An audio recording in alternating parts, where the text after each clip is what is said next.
ஞானசம்பந்த பெருமான் பாடியிருக்கிறார்கள். திருக்கோலக்கா அப்படின்னு ஒரு ஊர். நம்ம சீர்காழிக்கு பக்கத்தில் இருக்கிற கோலக்கா. அதென்ன கான்னு முடியுதே அப்படின்னு சொன்னால், கா அப்படின்னா பூங்கா. நம்மளாம் அப்போ பூங்கா அப்படின்னு சொல்லுவோம். பூக்கள் சூழ்ந்த காவுக்கு பேர் பூங்கா, பார்க் அப்படின்னு முடிக்கிறோம். ஆனால் தமிழில் பூங்கா அப்படின்னு சொல்லுவோம்.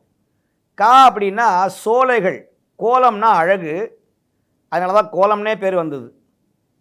அலங்கோலம்னா அழகு இல்லாதது. நம்ம வீட்டு வாசலில் கோலம் போட போகிறோம் அப்படின்னு சொல்லுவோம். கோலம்னா அழகு அப்படின்னு தமிழில் பேர். அப்போது அழகான சோலைகள் சூழ்ந்த இடத்துக்கு பேர் கோலக்கா அப்படின்னு ஒரு பாடல் பெற்ற தலம். இன்னமும் அந்த ஊர் இருக்குது. அதே போல் குரக்குக்கா அப்படின்னு ஒரு ஊர் இருக்குது. ஆஞ்சநேயர் வழிபட்ட குரக்குக்கா.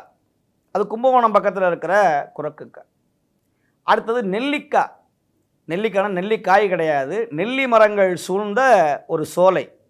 அது திருவாரூர் மாவட்டத்தில் மிக அருகாமையில், அதுவும் ஒரு பாடல் பெற்ற தலம். நெல்லிக்கா அப்படின்னு பேர். நமக்கெல்லாம் தெரிஞ்ச அடுத்தது ஒரு கா, ஆனைக்கா.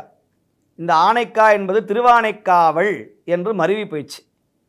திருச்சிராப்பள்ளியில் ஜம்புகேஸ்வரம் என்கிற அகிலாண்டேஸ்வரி அம்பிகை சமேத ஜம்புகேஸ்வர பெருமான் இருக்கிற ஊருக்கு பேர் திரு ஆனைக்கா என்று பெயர். அது பின்னால் மருவி திருவானைக்காவல் என்று வந்துவிட்டது.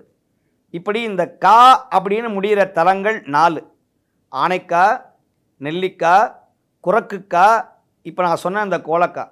இதை 4ம் பாடல் பெற்ற தலம்.